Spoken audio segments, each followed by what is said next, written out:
frequency-specific microcurrent, bioelectric signaling, and eye care. So, frequency-specific microcurrent. So if you remember the opera singer who breaks the glass by hitting the right note, the resonant frequency of that pitch, it shatters a glass. The Tacoma Narrows Bridge in Washington, when they call it Galloping Betty or something like that, where the wind was blowing over the bridge for so long, and it hit the right frequency for the period of time, and it destroyed the bridge. All the cells in our body, the tissues, the organs, the systems, there's a resonant frequency that is going to be appreciated and absorbed by those cells that is going to amplify their wellness.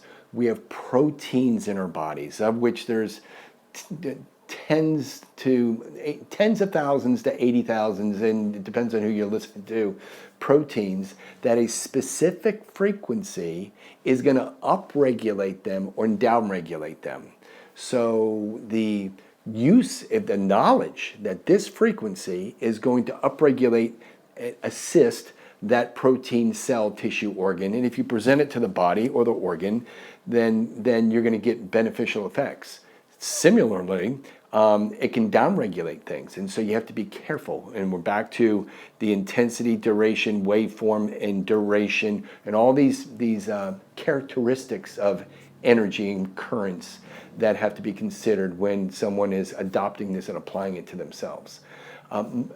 We use milliamps. Okay, when you go to the chiropractor or the physical therapist and you get a tens unit, that's stronger. We use a thousandth of the energy that comes out of a tens unit. So it's sub-threshold. You don't feel it. You may have a response that you feel at times, but not frequently. But I like to say it's like when you shake somebody's hand. When you shake somebody's hand, you don't notice it. But healers will place their energy on people and pass that energy into them. And but if you rub your feet on the floor on a winter day with wool pants and you zap somebody, you can shock them. That's too much. Okay, so more isn't better. Okay, the dose is the poison. So what do I have going on here? I'm an eye doctor, and I use frequencies in the eyes in order to improve negative conditions, macular degeneration, glaucoma, optic neuropathies, and so on.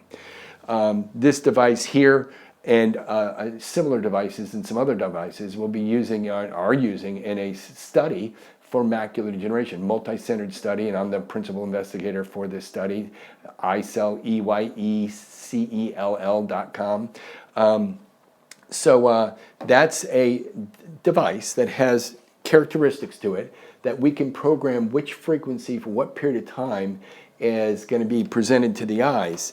There's this precision care device, which is a more significant device and powerful, and it's phenomenal. You can look up the likes of Carol McMakin and Kim Pettis and look into some of the work that they provide us in the chiropractic care and the total body healing, and a lot of wellness people use that.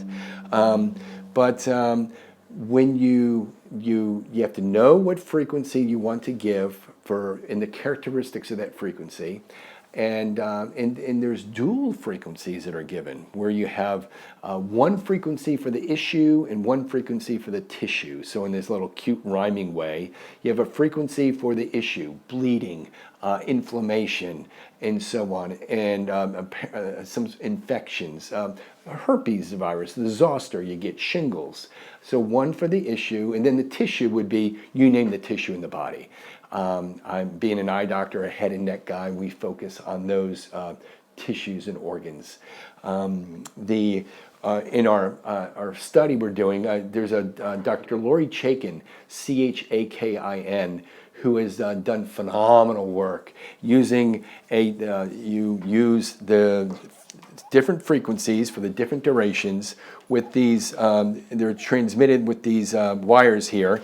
And this is wet. You have to have a wet contact. And they're placed over the eyes, and then one over the back of the neck.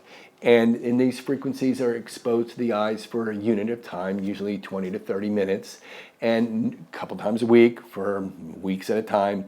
And they're proven to improve the health of those with macular degeneration and numerous other ocular diseases.